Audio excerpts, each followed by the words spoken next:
शपथविधी त्या ठिकाणी आहे. तर सुनेत्रा पवारांचा आज शपथविधी पार पडला. मात्र सुनेत्रा पवार यांचा शपथविधी व्हावा यामध्ये महत्त्वाची भूमिका बजावणारे नरेश अरोरा शपथविधीच्या मुख्य कार्यक्रमालाच गैरहजर होते. शपथविधीच्या निमित्तानं सुचवण्यात आलेल्या बाबींकडे दुर्लक्ष केल्यामुळे राष्ट्रवादीचे नेते नाराज असल्याची सूत्रांची माहिती आहे. दरम्यान शपथविधी आधी आज दुपारी देवगिरी बंगल्यावर राष्ट्रवादीची कोअर कमिटीची बैठक झाली.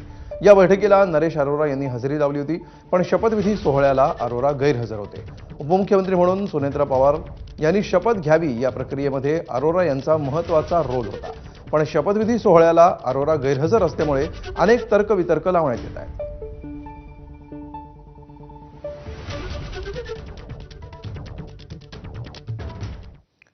पुढची बातमी.